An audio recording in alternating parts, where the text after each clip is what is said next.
Well, there are more than 2 million grandparents living with kids they have to care for, according to the U.S. Census. And almost 20,000 of them live here in Connecticut. And when grandparents and older relatives are called back into parenting duties, it's almost never for a good reason. As Fox 61's Tim Lammers tells us, a lot of these grandfamilies are getting enough help to make ends meet, but not all of them.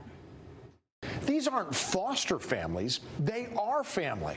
But some of them have told me that, ironically, it's that exact distinction between the two that's making their job a lot harder. Max is actually my great-grandson. That we've had custody of him since he was 8, 9 months old. Oh, you stole it from me. He's a high-energy kid who keeps me on my toes.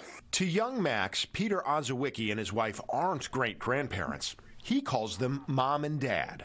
We wound up with Max because he was in a very bad situation with my granddaughter.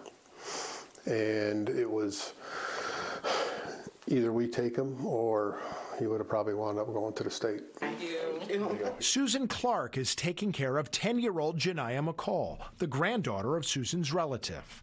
She's a very unique person, very smart. She's an A student, A+, actually. Despite the joy of seeing Janiah blossom, the pain that brought them together is right under the surface.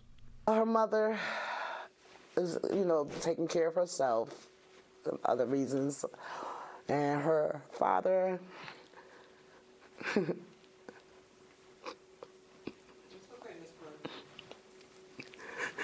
he passed, and that's how I got her. But there's a happy ending here. Susan and Janiah were accepted into the CRT Generations program, run by the Community Renewal Team.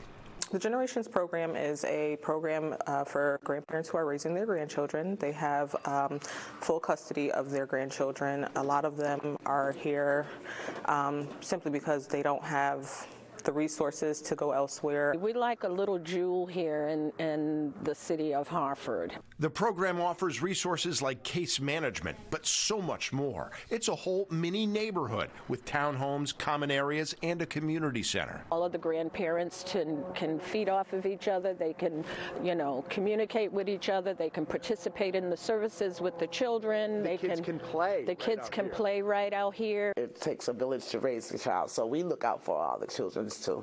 This campus is an absolute game changer for the grandparents who are lucky to live here. But few get that lucky, unfortunately. A lot of other grandparents have told me that they're stuck in a kind of financial limbo, that they make too much money to qualify for a lot of financial aid, but at the same time they don't make enough to live comfortably while also raising another child. If it was me and my wife, we'd be okay. And now adding a child into the mix, just the grocery bill alone is $300 a week. Ozawicki said he came out of retirement to work part-time, but that extra income puts financial aid even further out of reach. When you have a retirement like we do, you're not allowed to get anything. Ozawicki has lobbied state representatives for help. State Rep Tom Arnone even introduced a bill to give grandparents the same financial support as foster families, but it went nowhere. As you get older, you get very frustrated running into brick walls all the time.